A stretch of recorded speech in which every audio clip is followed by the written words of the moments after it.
despois da conferencia inaugural, abrimos. Saben que esta xornada ten dúas seccións que son o uso da prensa histórica como fonte de coñecemento. A seguinte da tarde, chamámola como a prensa histórica nas tecnoloxías, e vamos ver despois exemplos prácticos do que está facendo a Biblioteca Nacional, a Biblioteca de Cataluña e a Biblioteca de Galicia.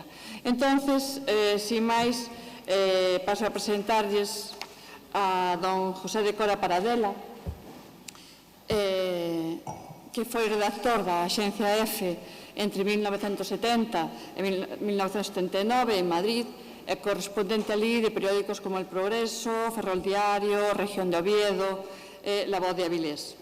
Tamén tivo colaboracións en Luís, Doblón, Tiempo, Galicia Internacional e tamén no ámbito da radio, como Radio Lugo, Radio Nacional e Radio 80, que algúns ainda recordamos. Director da revista En Punta, especializada en medios de comunicación, e redactor xefe de El Indiscreto Semanal. En 1980 foi nomeado director del Progreso, cargo que ocupou hasta 1994, no que pasa a ser director xeral do grupo El Progreso. Foi profesor convidado, ainda na Facultade de Ciencias de Comunicación de Santiago de Compostela, presidiu a Asociación da Prensa de Lugo, a Asociación Galega de Televisións Locais e foi tesoreiro do Colexio Profesional de Xornalistas de Galicia. E perteneceu á Asociación de Empresas Galegas do Audiovisual. Ten incursións varias no ámbito audiovisual, feixo longametraxes, como productor, non sei se como algo máis que productor. Algún diriximos tamén. Este ano, temos que felicitalo, que é algo moi recente, premio de columnismo do premio José Luis Albite. E algún dos seus libros, que son bastantes, pero vou destacar un que é relacionado co tema destas xornadas, por exemplo, Panfletos e Contrapropaganda Antifranquista, de 1976. E, sin máis, paso a palabra a don José de Cora. A presentadora dixo moitas cousas, o cal se resume nunha que un xa vai tendo moitos anos. Hai 3 días tiven un ano máis, o profesor Barreiro tamén. Hai uns cantos anos o profesor Barreiro colaborou nun libro que se chamaba Barreiro contra Barreiro, eu tamén. O profesor Barreiro escribe columnas, eu tamén. O profesor Barreiro foi premio Albite, eu tamén. O profesor Barreiro é un teórico, eu non. Por iso, o profesor Barreiro falou dende o atril e eu vou falar dende a mesa. Porque o primeiro que teño que decir é pedir perdón precisamente por iso, por non ser un teórico. Eu son un empírico, son un usuario de Galiciana, seguramente como moitos dos que estamos hoxe aquí.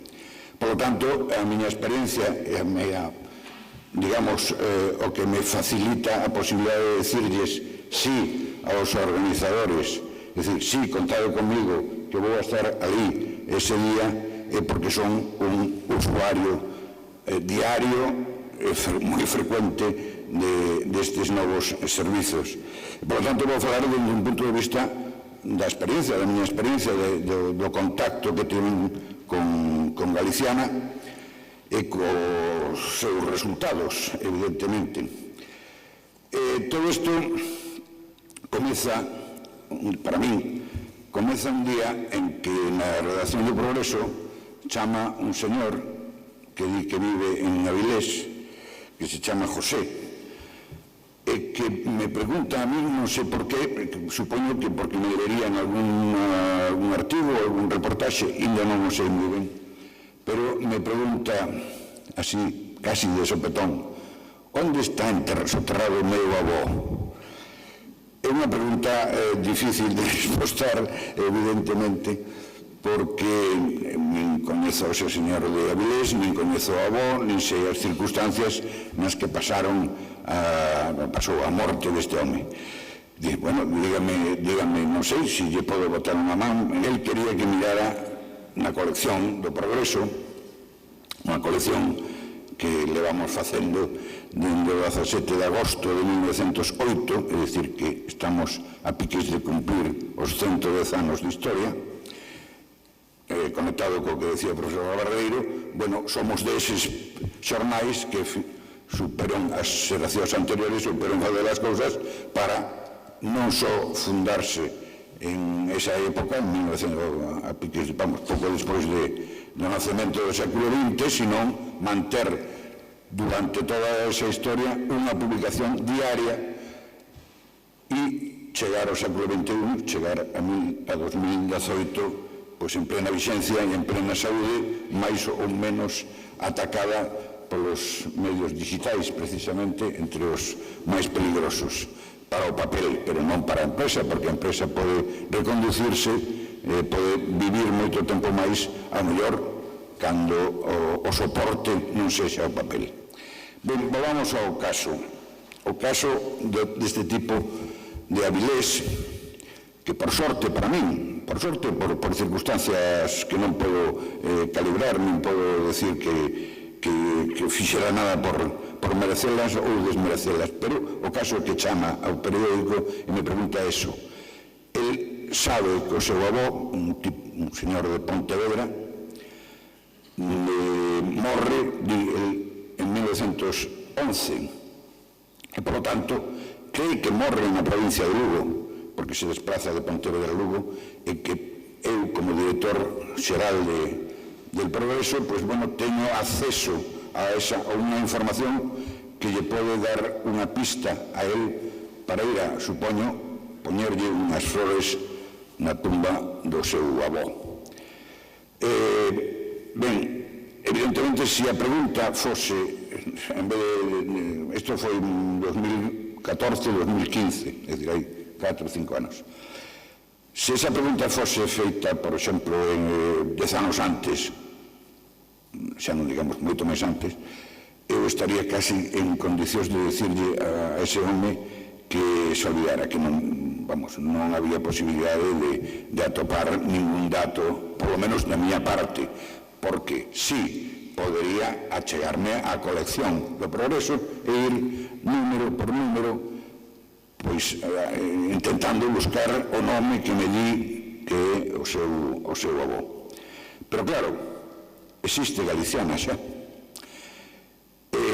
A historia cambia totalmente. Os dous datos, os únicos datos que sabe el, que me dá, son o ano da morte e o nome do fulano, pobriño, do avó. Resulta que, primeiro, o ano está mal. Digamos que a tradición oral do seu pai que lle contaba o que pasaba está mal contada. Non era 1911. Era nada menos que 1921, 10 anos despois. Ese erro, en termos materiais, é dicir, en termos de hemeroteca de papel, é gravísimo. É dicir, 10 anos buscar un ano distinto a 10 anos despois é prácticamente perder un ano da tua vida, se tes sorte e chegas a topar o que buscas. Como se fora un anuncio de televisión, con Galiciana non. Con Galiciana ese erro non ten ningún problema. E máis, metes o nome susodito e, pois eso, fracción de segundos, tes, primeiro, a localización exacta do que lle pasou. Por lo menos, a primeira referencia de un xornal que fala deste señor. Te conta e comprobas que non é 1911, sino 1921, diferencia non pouco sustancial. Ben, a partir de aí, pois, investigo a vida deste señor con tanto cariño que sei todo. En poucos días, prácticamente, sei a biografía deste señor. Non onde está soterrado, aí non porque non aparece no xornal, pero estou en condicións de darlle moita información. Este señor era mestre de ferrado, é dicir, era un mestre que iba polos, se asentaba ali onde veía, onde creía que había posibilidade de que os nenos fosen as súas clases e que lle pagaban moitas veces en especie, ni siquiera en diñeiro. Bueno, pois este señor foi a Asma, a unha das parroquias de Chantada, ao sur da provincia de Lugo, e instalouse aí. E empezou a dar clases.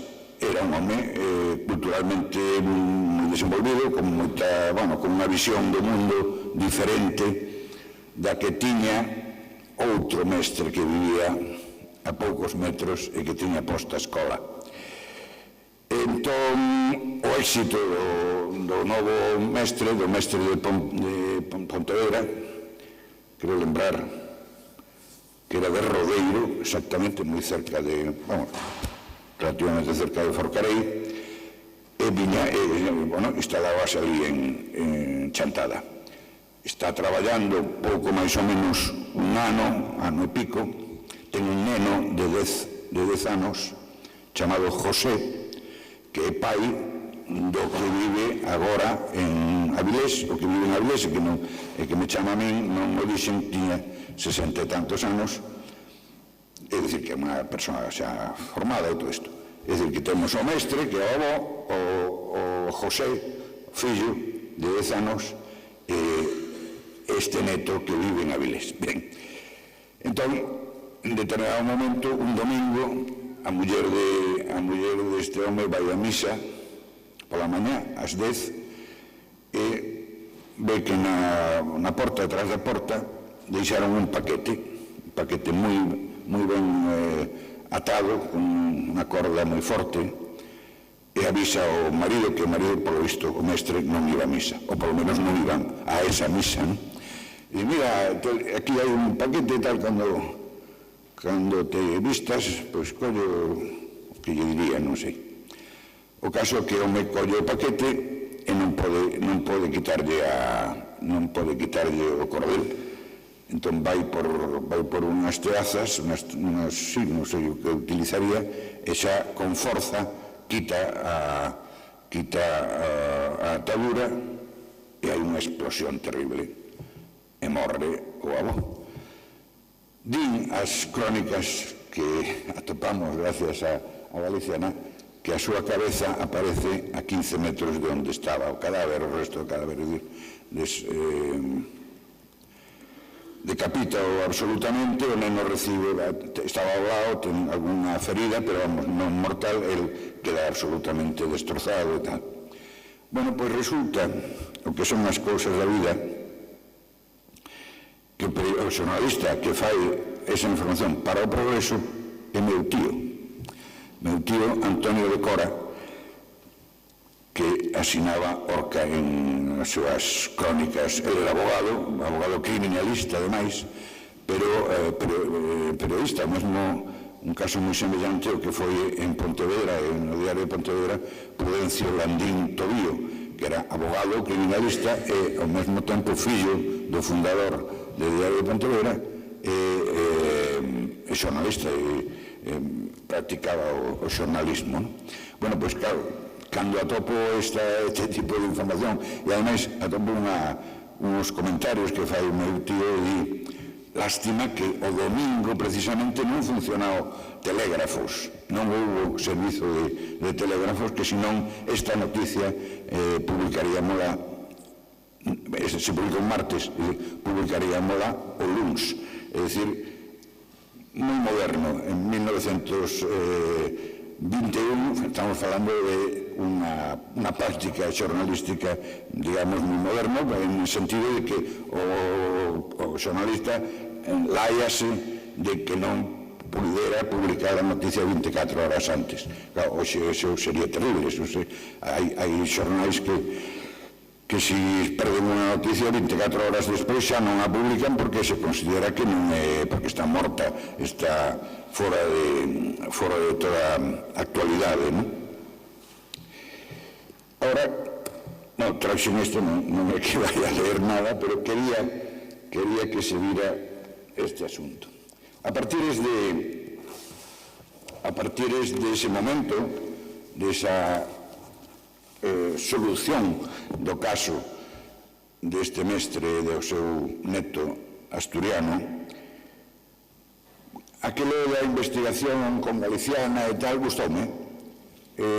Dixen, home, a historia criminal de Galicia non está feita. A historia criminal de Galicia é curioso porque é un tema atractivo para os xornalistas, para calquera das cabeceiras, pero non está feita, e non está feita, non o sabía naquele momento, pero imaginaba, agora o sei perfectamente, non está feita porque era imposible de facer, porque é un traballo inmenso.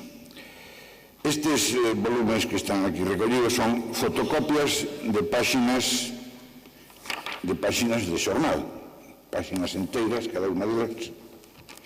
Son 300 páxinas aquí, 300 páxinas neste segundo e outras 300 aquí, 900, que se veñen publicando en Diario de Pontevedra e El Progreso dende ese momento, dende o momento en que ese home trascendental na miña vida de Avilés e me fai a chamada, cambia a miña vida porque a partir de aquel momento son un drogadicto, e teño que confesalo como facía aquel humorista de Lelitio, eu son un drogadicto de Galiciana.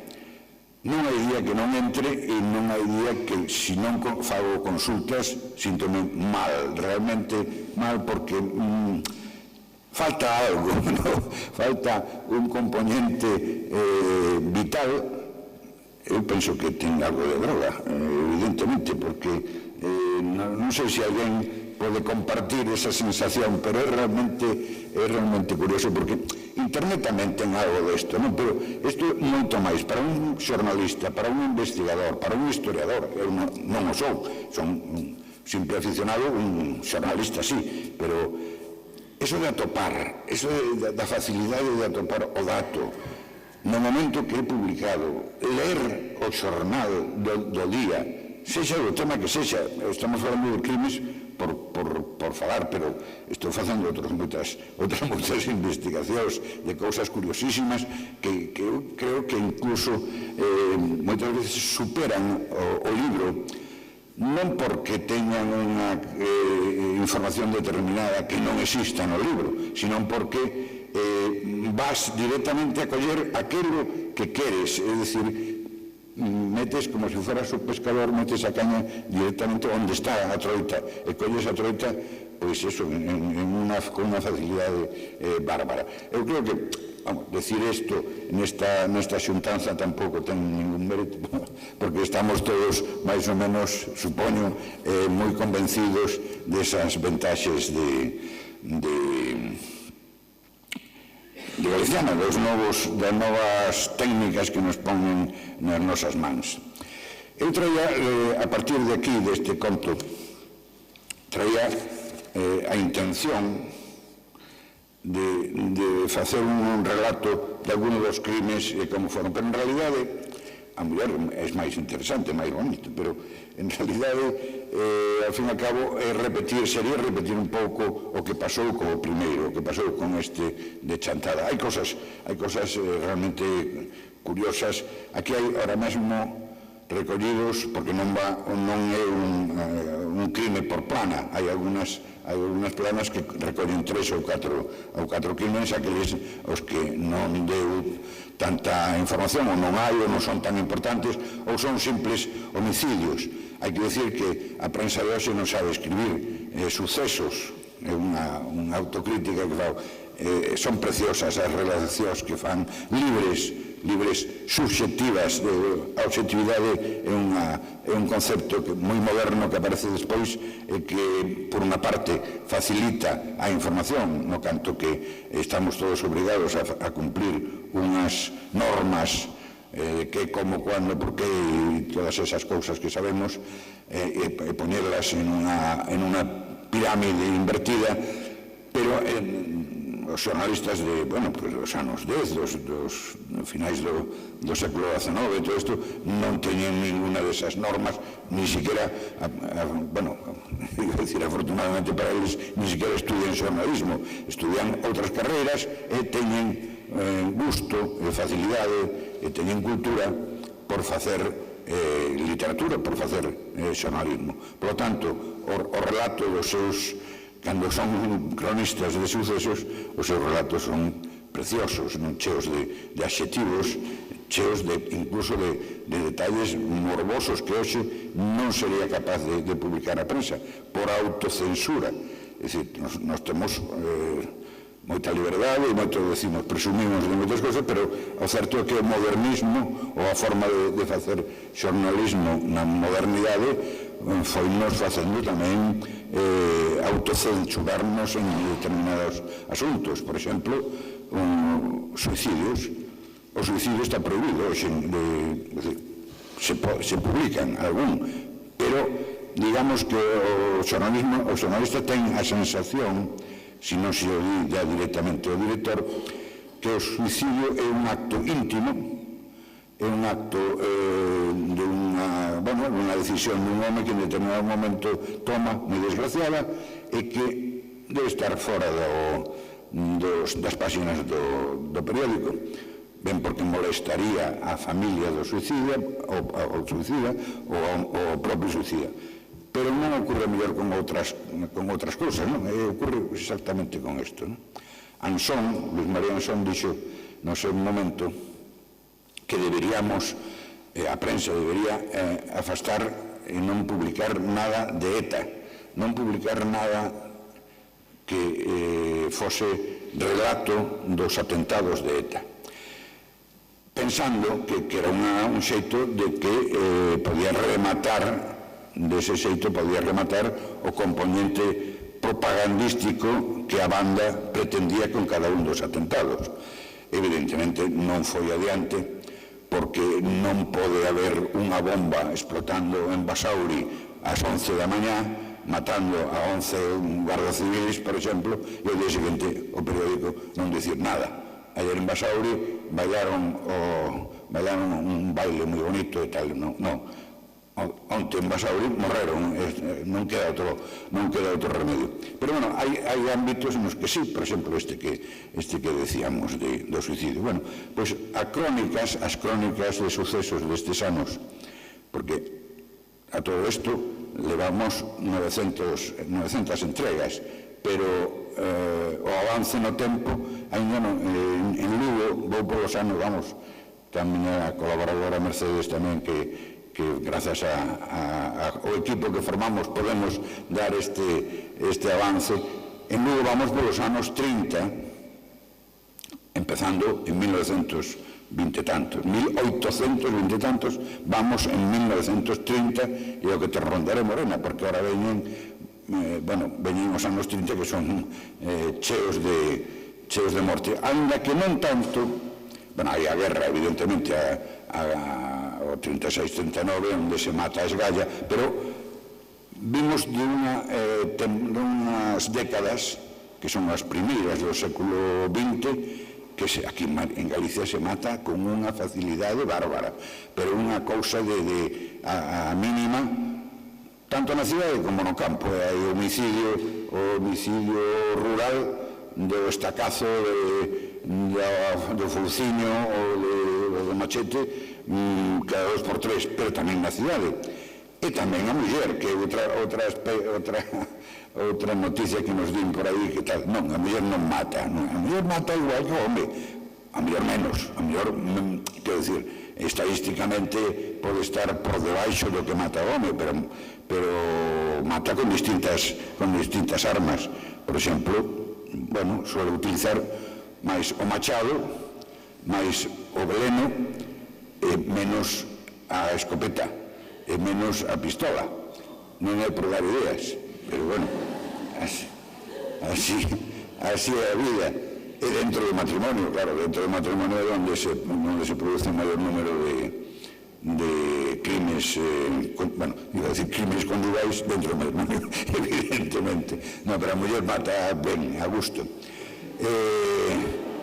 Sí, é verdade, que as cousas convén dicirlas con todas as palabras, porque foi antes deste caso do pobre rapaz deste neno, houve comentarios na prensa, vin titulares máis ou menos que viñan a decir que eso, que os asesinos son os homes, as mulleres non, pues sinto dicilo, estadísticamente está demostrado que non. E máis, hai casos famosísimos en que hai unha parente de Rosalía de Castro que mata o marido, que, bueno, foi un escándalo tremebundo, bueno, está tamén aí recollido. Dentro da familia da Pardo Bazán hai outra, bueno, hai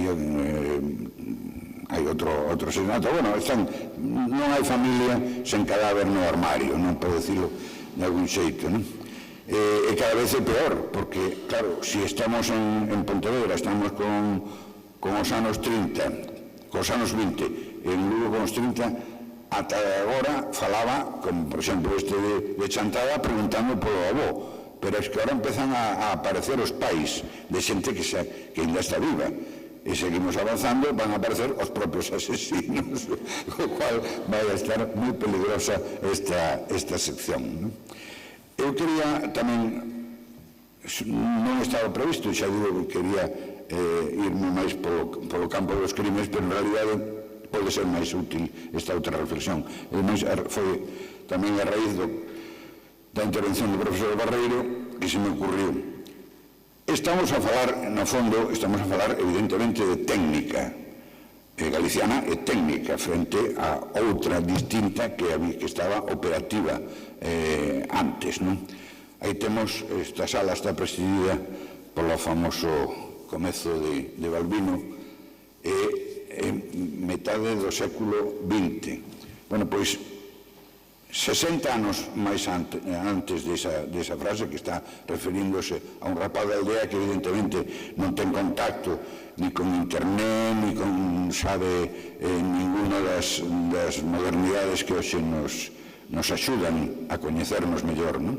Bueno, pois 60 anos antes, concretamente teño que falar do caso que mellor sei, que é o caso do Progreso, fúndase un xornal chamado Progreso, porque en 1908 hai a crenza máis ou menos establecida que hoxe non se comparte de que o progreso é bo, todo o progreso é bo, hoxe xa non ninguén mantén exactamente, non, todo non, depende ata que punto se destrue o medio ambiente, se destrue demasiados bosques, se para facer unha máquina manda moita xente ao paro, en fin, ten matices. En 1908 non tiña esos matices. O progreso era bo, era unha palabra que significaba cousas positivas en si mesmas e dese xeito, pois, collena, como outros moitos periódicos que se fan ao longo deste momento en toda España, en todo o mundo. Por exemplo, en Lugo traballaba nun fielato, é dicir, nunha oficina onde se cobraban os impostos de consumo, traballaba un tipo que se chamaba Alejandro Lerroux, que lle sonara porque despois foi bastantes cousas na política española. Bueno, pois Alejandro Lerroux coñeceu o fundador do Progreso, foron coetáneos ali, e o fundador do Progreso funda o Progreso en Lugo, pero Lerroux funda un Progreso en Madrid e outro Progreso en Barcelona. É dicir, que a tradición ten, a cabeceira ten moitas reproduccións, non?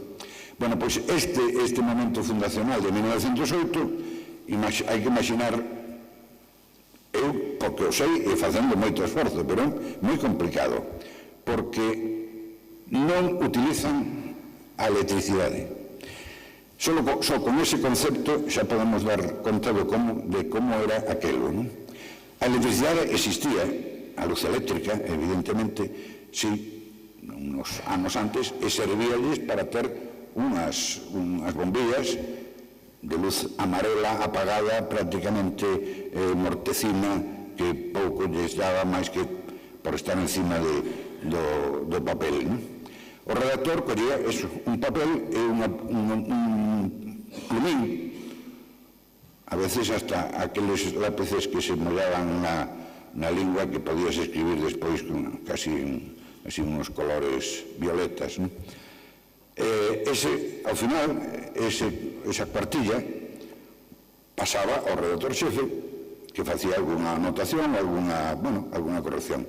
E a plantilla iba aos cajistas, aos caixistas, que eran señores que estaban diante, como o seu propio nombre indica, diante dunha caixa que estaba repartida nunos caixoncitos moito máis pequenos onde estaban os tipos móviles.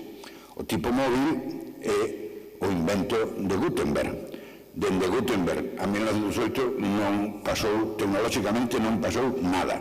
Entón, o caixista collía o folio que lle mandaba o redactor, ia collendo letra por letra, ponte na rúa da raíña, pim, pam, pum.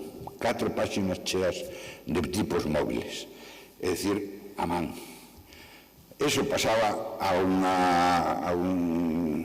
caxetín onde se podía facerlle unha proba, entintala con rodillo, a man, por suposto, presionar e pasarlle a proba ao redactor xefe outra vez para que fixera alguna corrección se había que facela.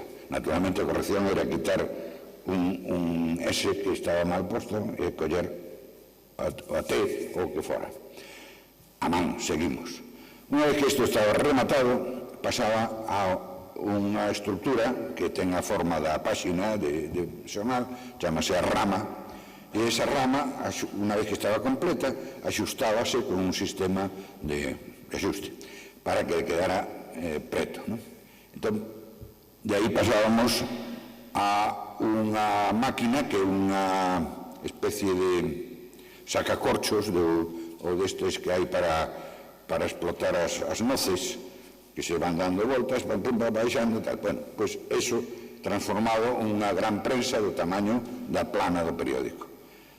Uns operarios poñían unha folla de papel en riba da rama, outros que chamaban os rodeiros, que eran os máis fortes da plantilla, uns forzudos, auténticos forzudos, apretaban o émbolo, daban media volta, a prensa baixaba e xa tiñamos unha folla impresa por un lado. Ahora había que darlle, así unha, outra e tal. A ventaxa para eles é que a tirada non era moi grande, podíamos falar de 600, 700 exemplares naquel momento. Unha vez que tiñan os 700 exemplares, daban a volta e facían a mesma operación para imprentar polo outro lado. E logo as outras dúas, é dicir, 4 veces a mesma operación. E isto comenzaba ao redor das 4 ou 5 da mañá, que era cando xa se remataba todo o outro traballo.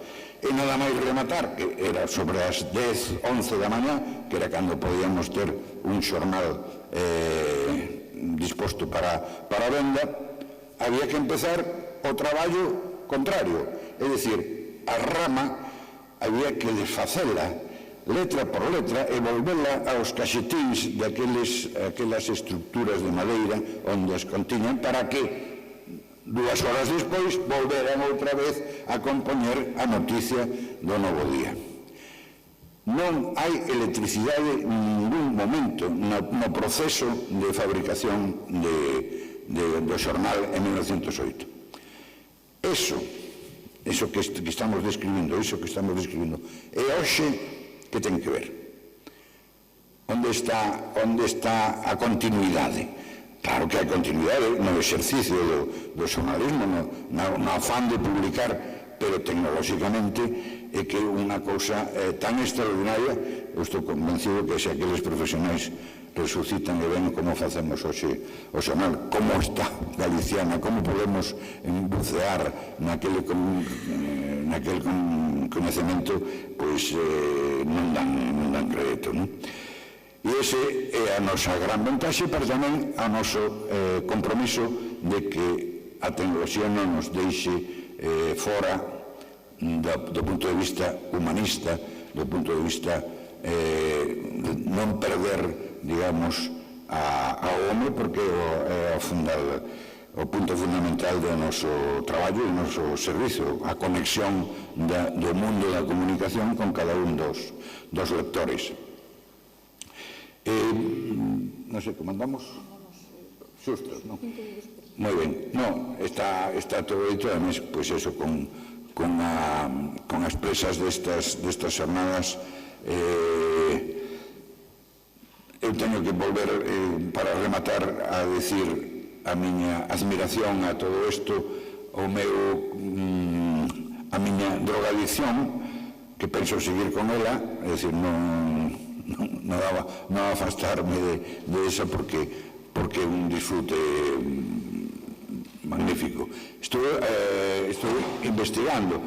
Como non sou un gran técnico en este mundo, a mellor hai moitas ferramentas, estou seguro que hai ferramentas de búsqueda que nin siquiera coñezo ou que están viciadas desde un principio que non chego a utilizarlas.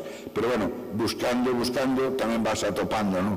E os cruces, eses cruces de palabras, de datas, palabras, as comiñas, poñerlo a frase exacta que queres buscar, o que ces que cando dixo determinada cousa, determinada persoa, e pos a frase textual, e de repente, a veces que falla, non? Pero cando aparece ali e ves, pim, hai un só resultado.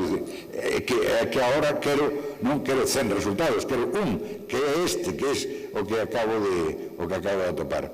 É un placer para o investigador tan grande como foi falar de eso esta mañá a todos vosotros, a todos vostedes. Moitas gracias pola atención, e se hai algo que non se xa descoberto todavía de algún crime, pois estupendo, farémolo. E se non, avanti.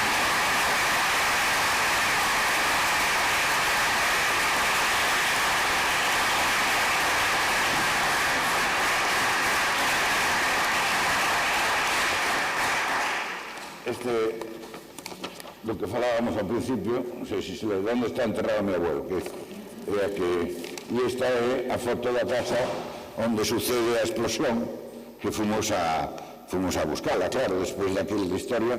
Maestro Pereira, aí tamén continúa, e por fin o cementerio onde está o Maestro Pereira Chaparral, que fomos a velo, e ali está, grazas tamén aos libros de fábrica do cura párroco, que é unha fonte de información non tan cibernética, pero moi interesante, por suposto. Moitas grazas. Algún día digitalizaremos os libros dos párrocos, porque sí que teñen moitísima información moi ben guardada, moi importante. O mellor é o único lugar onde hai determinadas informacións. Sí, posiblemente. Non sei que fixe que non me podo meter isto. Que ocupa lugar, claro. O lugar. Non hai maneira. Bueno, si queredes algunha pregunta, se non pasamos á seguinte conferencia, que nos fala de unha liña de investigación que é fonte de inspiración para a Galiciana. A hora de decidir que distalizamos, porque distalización xa nos gustaría facelo todo, pero é un proceso complexo, é sobre todo caro.